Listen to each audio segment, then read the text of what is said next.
Meluncur kita kajian Ustadz Dr. Syafiq Riza Basalamah yuk di Masjid Abdillah Rabbani Residence.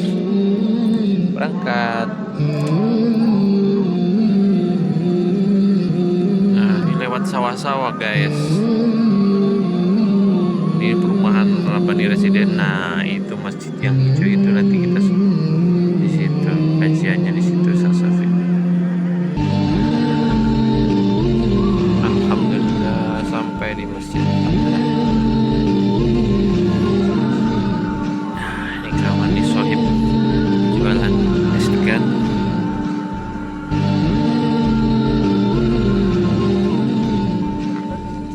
Kita lihat persiapannya nanti ya.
Yang sejatinya mereka sudah mencapai teknologi sangat tinggi sekali. Ada dan banyak di antara mereka yang masih mempercayai hal-hal yang tidak seharusnya dipercayai. Ma anzalallahu biha min sultan. Tidak ada penjelasan dari Allah Azza wa Jalla sebagai pencipta langit dan bumi, dan tidak pula secara logika manusia. Masih ada yang baca zodiak sampai hari ini, masih ada. Mau kalau antum baca berita bahasa Arab, bahasa Inggris, bahasa Indonesia, atau mungkin bahasa Cina pun, bahasa India, akan ketemu.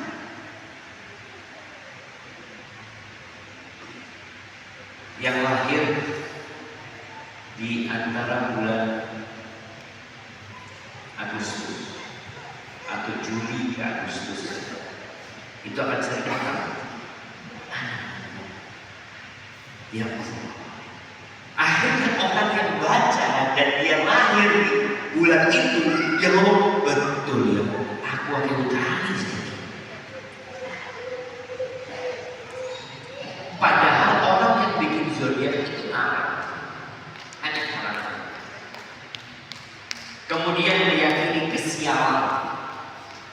Bulan Safar itu termasuk bulan sial dalam keyakinan orang-orang Jahiliyah. Ini kita bahas.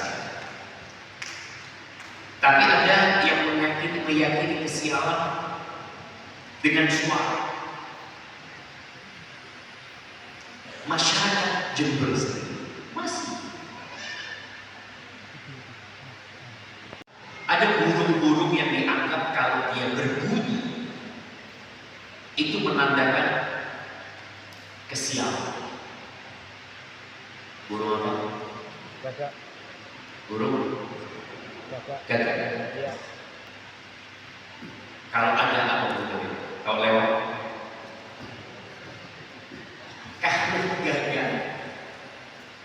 kalau gagak berputar-putar itu betul.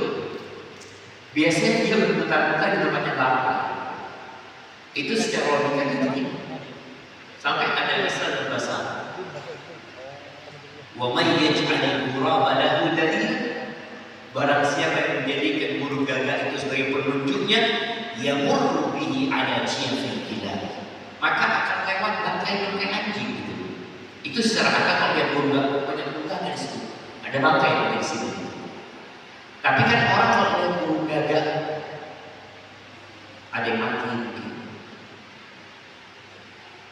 Terus kalau burung hantu ada apa? Ada tikus. Karena burung hantu itu dipelihara sama orang-orang sama petani untuk berburu tikus. Itu bisa diterima gitu. Anak kemarin ke Solo lihat sawah itu tidak seperti yang ada di sini. Di kanan kiri itu banyak rumah burung hantu. Sawah-sawah. Oh, berarti banyak tikus di sini. Dan burung hantu itu memang ya termasuk predatornya. Tapi ini orang dengan suara itu langsung takut, cemas. Dulu orang jahiliyah itu kalau mau berangkat, ya di masa lalu masih banyak burung. Sekarang kalau kita lihat burung ini sudah. Ini cerita tentang kaumnya Fir'aun. Fa'idha ja'athumul hasanah. Mereka kalau mendapatkan kebaikan, mendapatkan keberuntungan, perasaan mereka kayak apa? Qalu lana hadhi, pantas kita mendapatkan ini. Ini kita yang pantas mendapatkan kebaikan. Wa in tusibhum sayyi'ah yatayyaru bi Musa wa Muhammad. Kalau mereka mendapatkan musibah, kesialan dan bencana, maka mereka bertatoyur dengan Nabi Musa dan pengikutnya Nabi Musa dan Bani Israil. Ini gara-gara Musa. Kita sial ini gara-gara Musa dan pengikutnya. Allah katakan ala innama ta'iruhum indallah. Pada sejatinya yang menentukan nasib mereka siapa? Allah.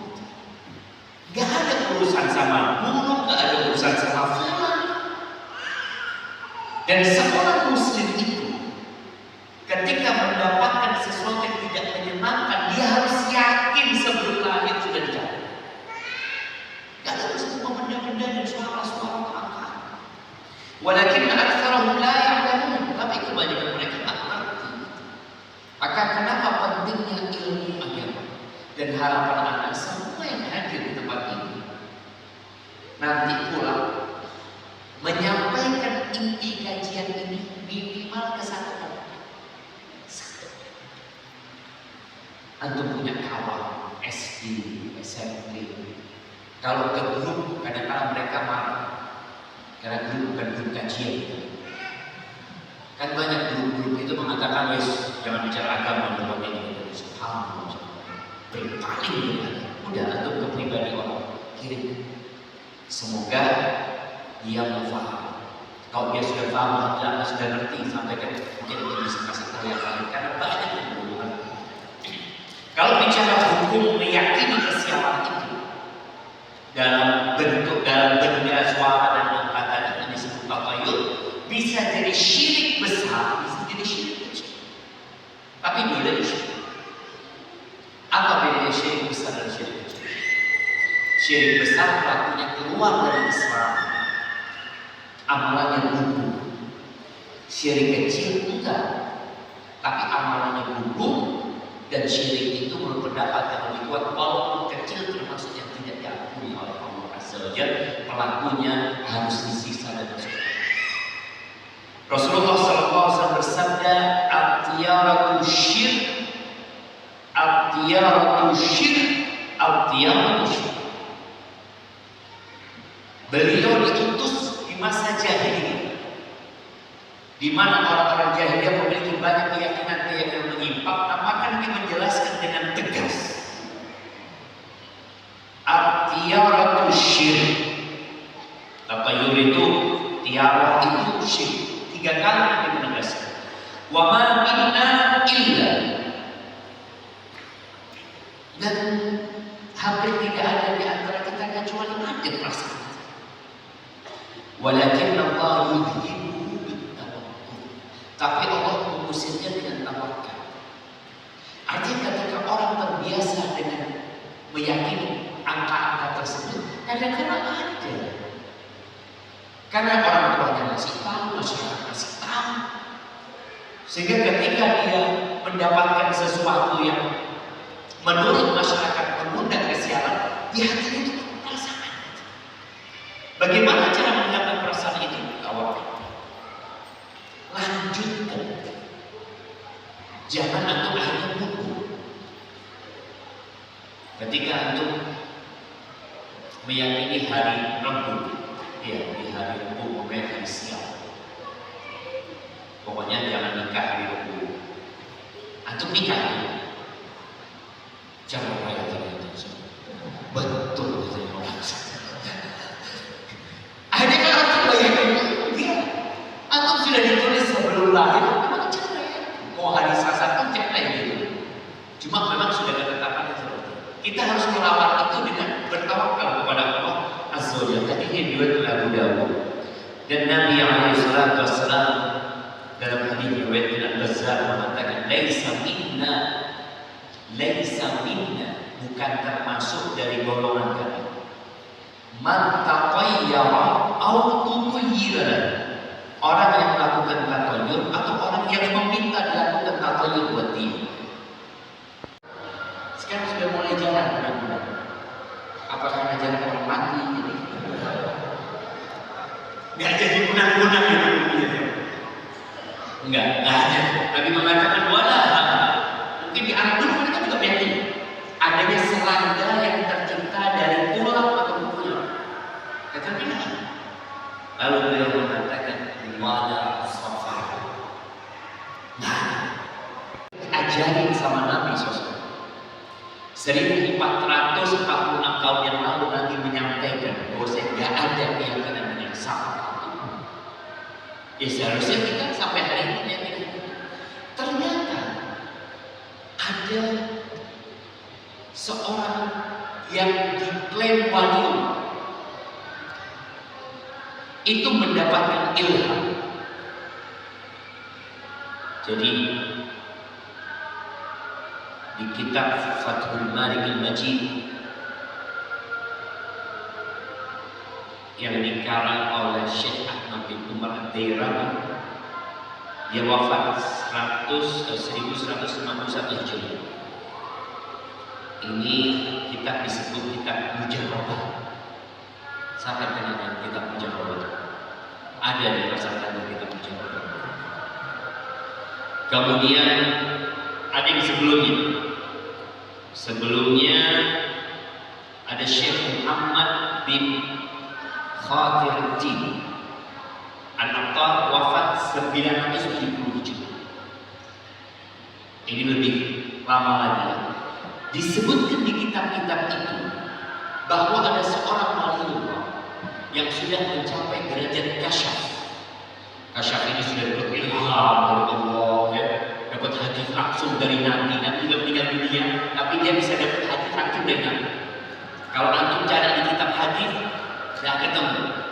Makanya mahasiswa yang kuliah di ulumul hadis nggak mudah ini. Kalau sudah ketemu hadis yang langsung dapat dari Nabi. Kenapa? Karena mereka nggak bisa cek.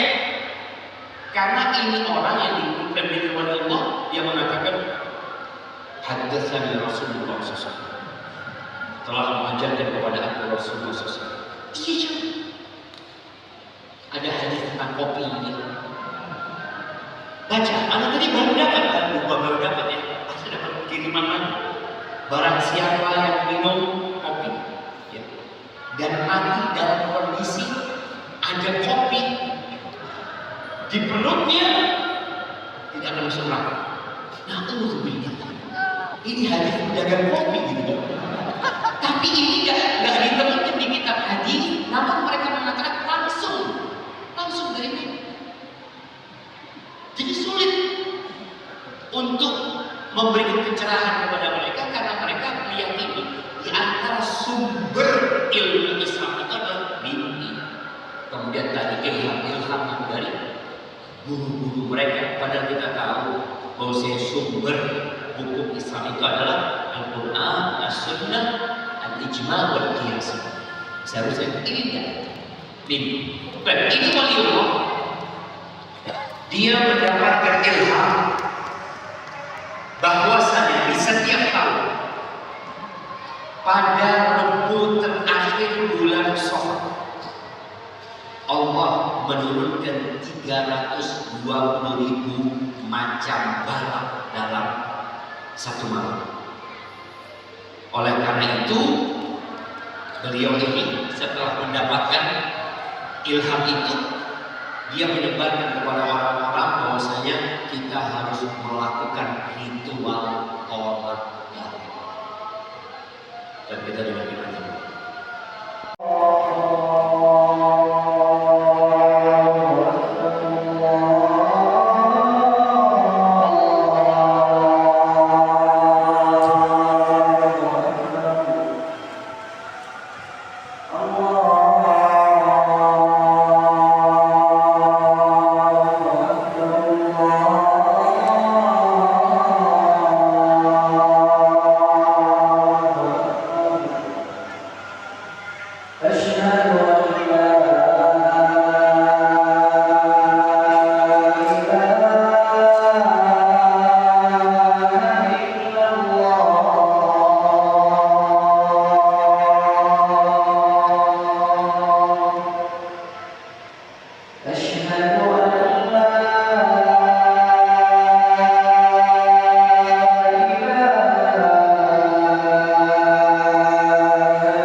Bagaimana saya menyikapi orang tua saya yang sangat membenci manhaj salaf dan saya dianggap sesat dan disuruh berhenti mengikuti kajian sampai-sampai saya tidak dianggap anak lagi dan beliau berpesan kepada beliau dan saya tidak boleh menyentuh jenazahnya.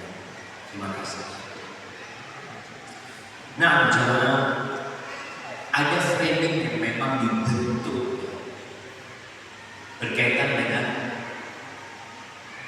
sunnah dengan dakwah salaf ini yang dianggap bahwasanya mereka adalah akhirat yang menyimpang.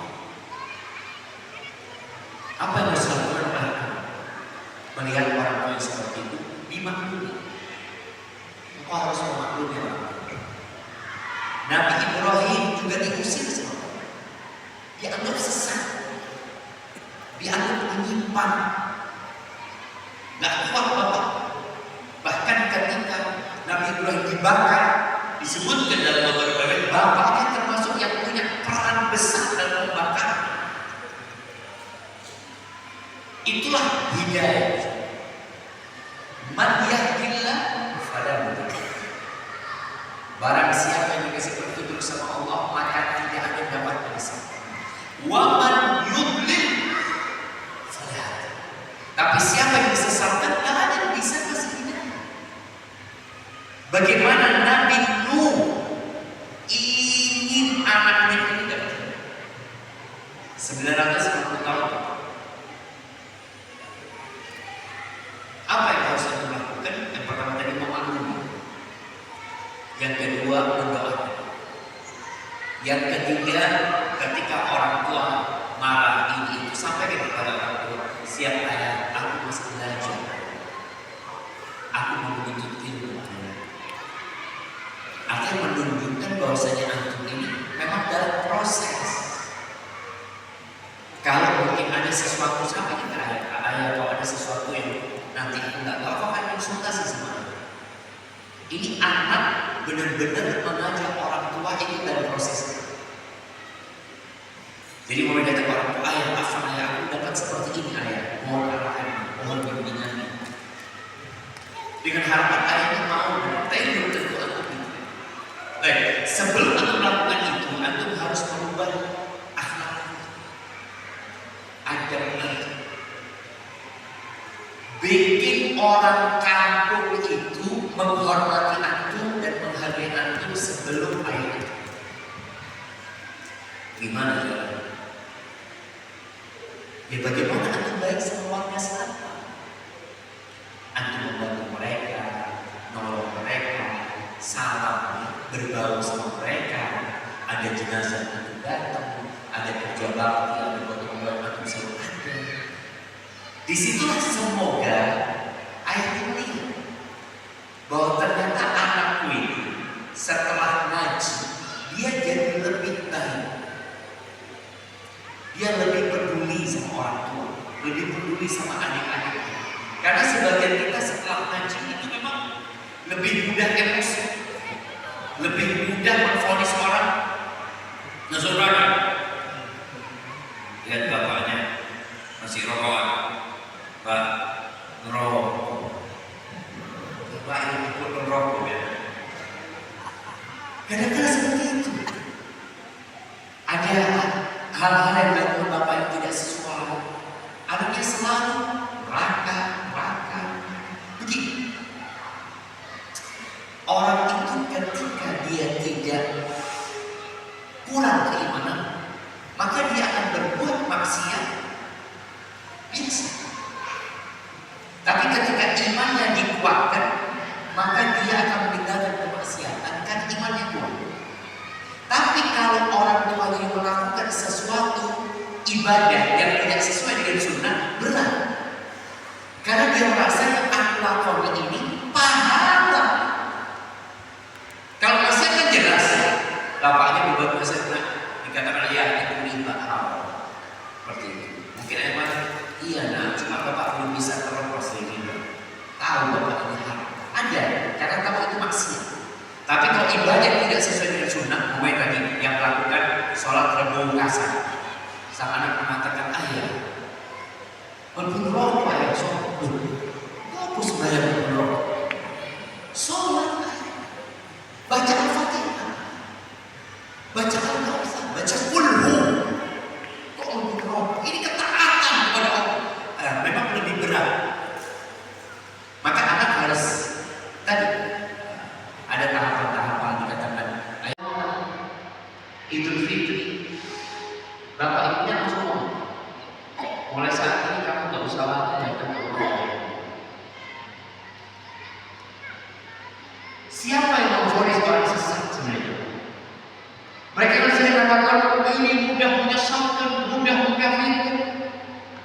Ini orang sudah menfonis anaknya sesat.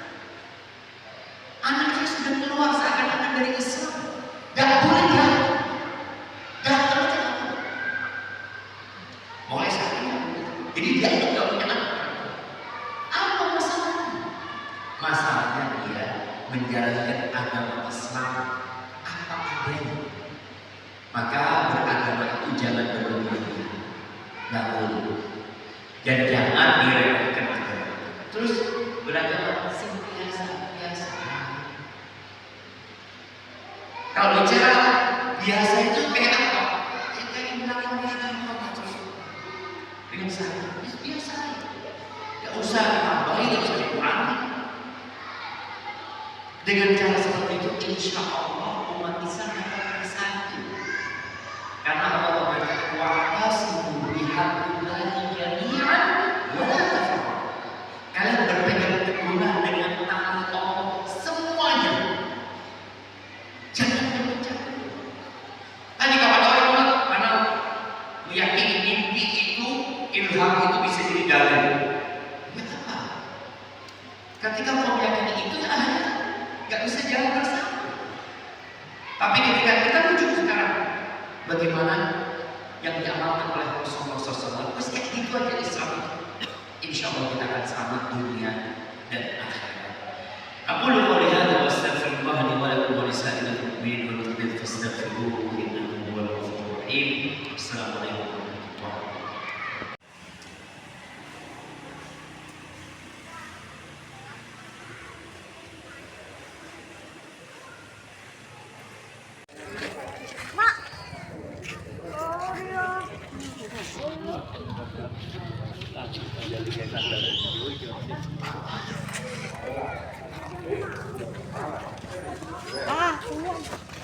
Waalaikumsalam. Masya Allah. Apa kabar? Alhamdulillah baik.